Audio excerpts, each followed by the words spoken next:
Hi friends, தளபதி ரசிகர்களுக்கு இப்போ ஒரு செம்மையான ட்ரீட் நியூஸ் வெயிட் பண்ணிட்டு இருக்கு. நம்ம தளபதி விஜய் அவர்கள் கொடுத்த அந்த இன்டர்வியூ இப்போ ஜீ தமிழ்ல ரிலீஸ் ஆக போகுது. அந்த டேட்டும் அனௌன்ஸ்மெண்ட் பண்ண போறாங்க. அந்த டேட்டு கூட ஒரு செம்மையான ப்ரோமோ, வேற லெவலான ப்ரோமோவா இறங்க போகுது. இந்த இன்டர்வியூக்கு தான் தளபதி விஜய் ரசிகர்கள் செம்ம வெயிட்டிங்ல இருக்காங்க.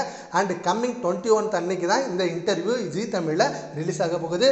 நம்ம தளபதி விஜய் அவர்கள் அரசியலுக்கு வந்ததுக்கு அப்புறம் ஃபர்ஸ்ட் டிவி இன்டர்வியூ கொடுத்திருக்காரு. இது வரைக்கும் எந்த இன்டர்வியூ கொடுக்காத நம்ம தளபதி விஜய் அவர்கள் அரசியலுக்கு அப்புறம் ஃபர்ஸ்ட் டிவி இன்டர்வியூ கொடுக்குறாரு. ரொம்ப எக்ஸ்க்ளூசிவான இன்டர்வியூ, செம்ம விஷயங்களை ஷேர் பண்ணியிருக்காரு. அண்ட் அரசியல் களத்தில் எப்படி இருக்காரு, அண்ட் எந்த மாதிரி சவால்களை சமாளிக்க போறாரு, அண்ட் மக்களுக்கு எந்த விதத்தில் எப்படிலாம் உதவி செய்ய போறாரு, அண்ட் அவரோட கனவு என்ன, அண்ட் அவரோட நோக்கம் என்ன அப்படின்றத தெல்ல தெளிவாக மக்களுக்கு எடுத்து வச்சிருக்காரு. அவரோட ஸ்பீச்சை பற்றி நம்ம எல்லாருக்குமே தெரியும்.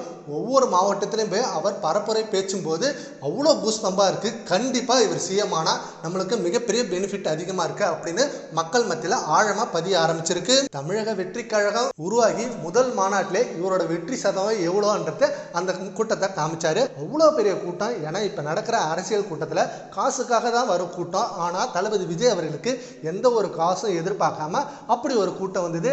அண்ட் அவரோட ரசிகர்கள் தொண்டர்களாக மாறினாங்க. இது மட்டும் இல்லாமல் பல ரசிகர்கள், பல நடிகர்களோட ரசிகர்களும் இப்போ விஜய் அவர்களுக்கு சப்போர்ட் பண்ணுவாங்களா அப்படின்னு எதிர்பார்த்துருந்த நேரத்தில் பண்ணுவோம் அப்படின்ற மாதிரி சொல்லியிருக்காங்க. அண்ட் இந்த இன்டர்வியூல என்னென்ன விஷயங்கள் பேசுறாரு அப்படின்னு செம்மையா வெயிட் பண்ணிட்டு இருக்காங்க. தளபதி விஜய் ரசிகர்கள் மட்டும் இல்லாம பல அரசியல் தலைவர்களோட தொண்டர்களும். ஏன்னா ஆல்ரெடி டிஎம்கே, ஏடிஎம்கே, பிஜேபி இப்படின்னு ஒருத்தரையும் விட்டு வைக்காம விஜய் அவர்கள் வேற லெவலா பேசினாரு. இப்போ இன்டர்வியூல அதே போல பேசுவாரா அப்படின்றது எதிர்பார்க்கறாங்க. சரி, ஓகே ஃப்ரெண்ட்ஸ், அந்த ப்ரோமோக்கு நீங்க எவ்வளவு வெயிட் பண்றீங்கன்றத நம்ம கான்பாஸ்ல கமெண்ட் பண்ணுங்க. Thank you friends.